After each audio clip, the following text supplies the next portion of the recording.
ಬಿಜೆಪಿಯ ಒಂದೇ ಕುಟುಂಬದವರು 6 ಬಾರಿ ಸಂಸದರಾಗಿ ಆಯ್ಕೆಯಾಗಿದ್ದು, ಜನರು ಬದಲಾವಣೆ ಬಯಸಿದ್ದಾರೆ. ಮುಂದಿನ ಲೋಕಸಭಾ ಚುನಾವಣೆಯಲ್ಲಿ ಕಾಂಗ್ರೆಸ್ ಗೆಲುವು ಪಡೆಯುವುದು ಖಚಿತ ಎಂದು ಮಾಜಿ ಸಂಸದ ಚೆನ್ನಯ್ಯ ಒಡೆಯರ್ ಪುತ್ರ ಶಿವಕುಮಾರ್ ಒಡೆಯರ್ ಹೇಳಿದರು.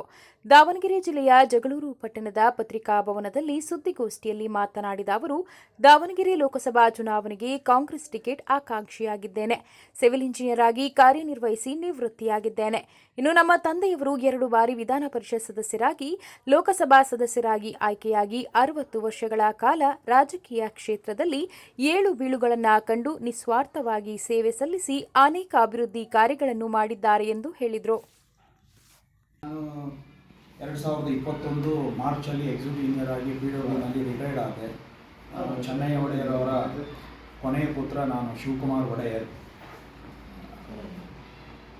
ತಂದೆಯವರು ಸುಮಾರು 60 ವರ್ಷಗಳ ಕಾಲ ರಾಜಕೀಯ ಸೇವೆ ಮಾಡಿದ್ದಾರೆ. ಅವರು 1952ರಿಂದ ತಮ್ಮ ರಾಜಕೀಯವನ್ನು ಪ್ರಾರಂಭ ಮಾಡಿದರು. 1952ರಲ್ಲಿ ಹೊಸದುರ್ಗ ಕ್ಷೇತ್ರದಿಂದ ವಿಧಾನಸಭೆಗೆ ಸ್ಪರ್ಧಿಸಿ ಪರಾಜಿತರಾದರು. ತದನಂತರ 1960-61ರಲ್ಲಿ ಜಗಳೂರು ತಾಲೂಕು, ಆ ಸಂದರ್ಭದಲ್ಲಿ ತಂದೆಯವರು ಪರಾಜಿತರಾದರು.